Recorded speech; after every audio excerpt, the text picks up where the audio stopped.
லிவர்ல இருக்கிற கொழுப்பை அப்படியே வழிச்சு விட்ட மாதிரி எடுத்துரும். நம்ம தொப்பை இருக்காது. நைட்ல நீங்க ரெகுலரா கருஞ்சீரகம் எடுத்தீங்கன்னா வயிறு பிளாட் ஆயிரும். மரணத்தை தவிர எல்லா நோய்களுக்குமான அருமருந்து கருஞ்சீரகம். சாக போறாங்கன்னா அந்த சாவை மட்டும் தான் தடுக்காதான், அவ்வளவுதான் புரிஞ்சிச்சு. இதுலயே எல்லாமே அந்த டெத்தை மட்டும் அது தடுக்காது, மித்தபடி எல்லா நோய்களையும் சரி பண்ணணும்னு சொல்லிட்டு இதை வந்துட்டு நல்லா வறுத்துட்டு பவுடர் பண்ணி வச்சுட்டு ஹனில மிக்ஸ் பண்ணிட்டு சாப்பிட்டு தூங்க போகும்போது பெட் டைம்ல ஒரு பிஞ்ச் அளவுக்கு 1 to 2 grams டெய்லி எடுக்கலாம்னு சொல்லியிருக்காரு. எப்ப ஸ்டாப் பண்ணணும் எனக்கு போதும்ன்றது எப்ப தெரியும், என் உடம்புல கம்ப்ளீட்டா இது எல்லாமே சரி பண்ணிச்சோம்னா, இந்த கை கால் உள்ள கை கால் லைட்டா ஒரு எரிச்சல் சென்சேஷன் வருதுன்னா ஓகே எனக்கு போதுமான டோசேஜ் வந்துச்சு. இப்ப நம்ம கேரட் பீட்ரூட் ஜூஸ் குடிக்க சொல்றேன் நிறைய பேஷண்ட். குடிச்சிட்டே இருக்கும்போது திடீர்னு யூரின் வந்து ரெட் கலர்ல போகுதுன்னா பீட்ரூட் போதும், என் உடம்புல நைட்ரிக் ஆக்சைடு கம்மியா இருக்கு, நைட்ரிக் ஆக்சைடு போதுமான அளவுக்கு என் உடம்புக்கு வந்துச்சு அப்படின்னு சொல்லிட்டு என்னோட உடம்புல வந்துட்டு கொரோனா வராது. இப்ப கூட நீங்க மேலை நாடுகள்லாம் பாத்தீங்கன்னாக்க நைட்ரிக் ஆக்சைடு மாஸ்க் மாதிரி வைக்கிறது, நைட்ரிக் ஆக்சைடு வந்துட்டு இன்ஹேலர் மாதிரி வைக்கிறது.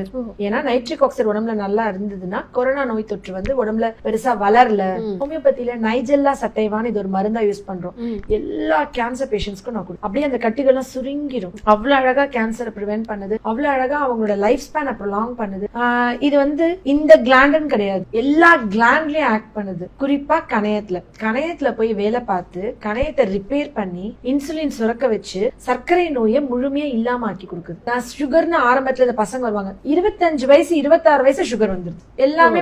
அவங்க இப்ப வந்துட்டு அடுத்து அவங்க லைஃப் எவ்வளவு இருக்கு, 35 வயசு கிட்னி ப்ராப்ளம் பார்க்க என்ன பண்ணும், இவங்களோட எதிர்காலத்துக்கு என்ன பண்றதுன்னு ரொம்ப கவலையா இருக்கும்.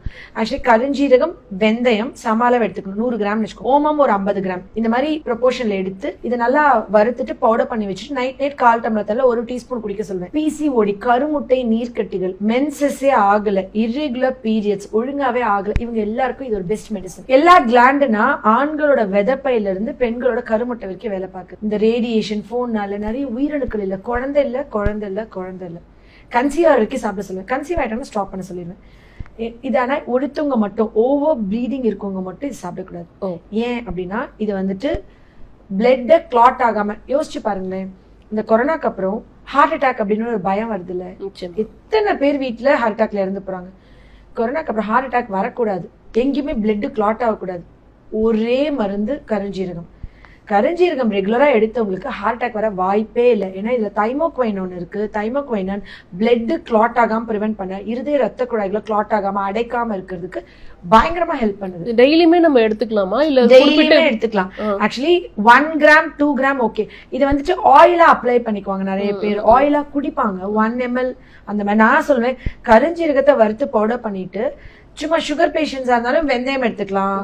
சோ கருஞ்சீரகம் வெந்தயம் ஓமம், கருஞ்சீரகமும் வெந்தயம் 100 கிராம்னா ஓமம் வந்து ஒரு 50 கிராம் வறுத்துட்டு பவுடர் பண்ணி வச்சுட்டு என் பெட்ரூம்ல தண்ணி பக்கத்துல இருக்கும். இது நைட் தூங்க போகும்போது சும்மா ஒரு பிஞ்ச் அளவுக்கு ஒரு